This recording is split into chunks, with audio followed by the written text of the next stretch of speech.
다음은 시민 기자들과 지역의 이야기를 나누는 시간 마련했습니다.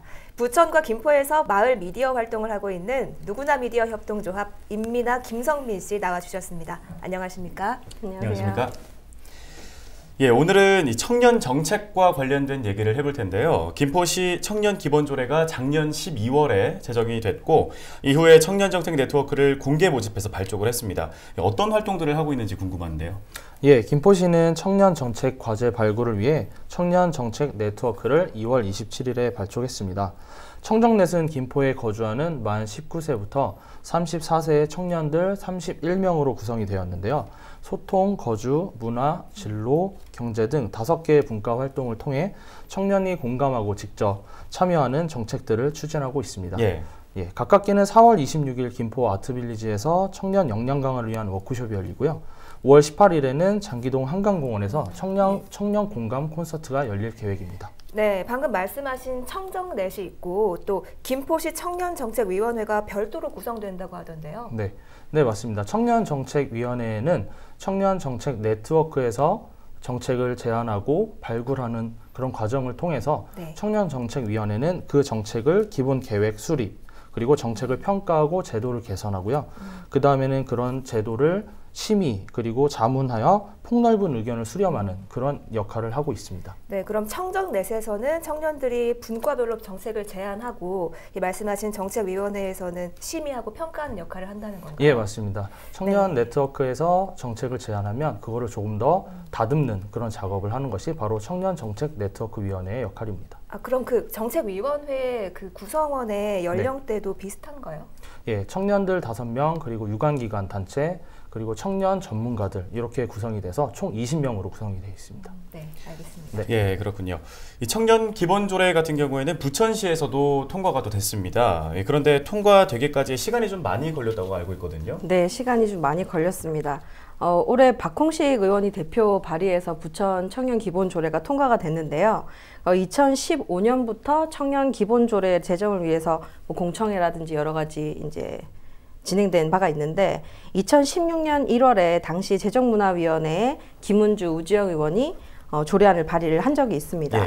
그 이후에 조례가 통과되기까지 약 4년이라는 시간이 걸린 거죠. 네, 어렵게 4년 만에 이 기본 법안이 마련이 된 건데요. 부천시에서도 이 청년 정책 협의체를 구성할 예정이죠? 네. 그 2015년부터 청년들이 자발적으로 만든 네트워크가 있고요. 이번에 조례가 통과되면서 부천시에서 청년 정책 협의체 구성을 위해서 청년위원을 지금 공개 모집했습니다. 김포시는 만 19세부터 34세라고 한다면 부천시는 19세에서 39세까지로 청년의 나이를 규정하고 있습니다. 부천시 청년정책협의체는 사회참여, 문화예술, 노동인권, 주거복지 이렇게 4개 분과로 구성이 될 거라고 합니다. 김포시 같은 경우에는 청년 관련 사업을 연간 계획으로 또 발표를 했잖아요. 어떤 것들이 있는지도 소개를 좀 해주시죠. 네, 많은 계획들이 있는데요. 청년 공감 콘서트, 그리고 청년 워크숍, 공모전, 청년 실태 조사 등 다양한 계획들이 있습니다. 저는 그 중에서도 김포 청년 공간 조성 사업이라는 그 계획에 가장 관심이 가고 있습니다. 네, 청년 공간 조성 사업이라고 하면 청년들을 위한 장소가 생기는 것 같은데요. 구체적으로 어떤 공간인 건가요? 네, 김포시 사우동 소재의 60여 평의 청년 오픈형 문화 복합 공간이 생기는데요. 2019년 7월에 오픈 예정입니다. 이런 계획들에 앞서 김포시청 일자리 경제과 주최로 청년들을 워크숍을 진행을 했는데요. 청년들이 활동할 공간을 청년이 직접 디자인하고 직접 재배치하는 그러한 작업들을 했습니다. 그래서 청년들은 취업 지원 공간, 창업 지원 공간, 휴게실, 그리고 카페, 소모임, 회의실 등 다양한 공간들을 배치하는 그런 디자인 작업을 진행을 하였습니다. 이번 활동에 참여를 했던 청년들의 이야기를 또 직접 준비를 해주셨다고요? 네, 맞습니다. 이 활동에 참여해 본 청년들의 이야기를 제가 한번 들어봤습니다. 일반적인 사람들은 만들어진 공간을 많이 가서 이용하기만 하는데 이번 활동은 이런 공간에 대해서 내 생각을 좀 더 담아볼 수 있고 좀 더 우리 청년들 나이대에 맞는 의견들을 많이 넣어볼 수 있어서 정말 좋았던 경험이었던 것 같아요. 예, 활동에 참여했던 청년들의 목소리를 직접 들어보고 왔습니다. 사실 부천에도 이 청년들을 위한 공간을 최근에 만들었다고 들었어요. 혹시 직접 가보셨나요? 네, 가봤습니다. 부천시립 원미도서관의 원미청정구역이라는 이름으로 청년 공간을 오픈했습니다. 원미도서관이 2018년 경기도 공공도서관 특성화 사업에 선정돼서 추진한 사업인데요. 원미도서관 3층에 메이커스페이스와 청년 활동 공간으로 리모델링해서 만들었습니다. 네, 이 공간이 어떻게 구성되어 있는지 궁금하신 분들이 많을 것 같거든요. 자세한 설명 부탁드릴게요. 네, 3D 프린터를 갖추고 있는 4차 산업혁명 기술 체험 공간이 있고요. 생활 DIY 작업 공간, 공유 부엌이 특징입니다. 월요일은 도서관이 휴관이라서 이용할 수가 없고요. 화요일부터 일요일까지 오전 7시부터 저녁 10시까지 이용이 가능합니다.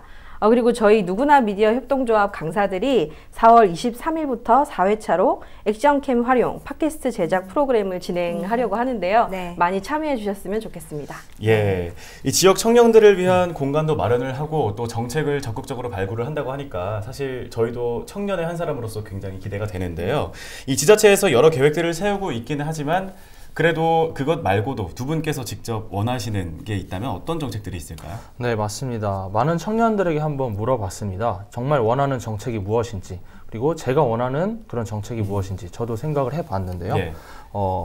많은 것이 없었습니다. 청년들은 그냥 모여서 함께 밥을 먹을 수 있고, 그리고 일상을 나눌 수 있는 소통 공간, 그리고 커피 한 잔을 마시면서 새로운 친구를 만날 수 있는, 사람의 마음을 나눌 수 있는 그런 공간이 필요했습니다. 네. 거창한 게 아니더라고요. 네, 사람을 얻고 싶다 이런 마음이 담겨 있는 것 네, 같네요. 맞습니다. 임민아 씨는 어떻게 생각하세요? 저도 지역에서 청년 활동을 지속해온 여러 사람들을 좀 만나봤는데요. 네. 청년들의 목소리가 워낙 다양하다 보니까 지금 당장 뭐 이런 정책을 만들어서 지원해달라 이런 얘기는 사실 없었습니다. 예. 청년들의 목소리를 있는 그대로 가감없이 들어줬으면 좋겠다라고 얘기를 했는데요. 제가 직접 김현석 씨 인터뷰를 좀 해봤습니다. 네. 그동안 정책이 만들어지는 과정에서 청년들은 내 의견이 정말로 정책에 반영되는지 하는 괴리감을 느낀 경우가 많은 것 같아요. 근데 이번에 양시에서 협의체나 네트워크가 구성된다고 하니 잘 기능을 해서 청년들의 의견을 정책에 잘 전달할 수 있는 그런 기회가 될 수 있었으면 좋겠습니다. 네, 인터뷰 보고 왔습니다. 오늘 청년 정책에 관한 이야기 여기까지 듣도록 하겠습니다. 오늘 두 분 나와주셔서 고맙습니다. 감사합니다.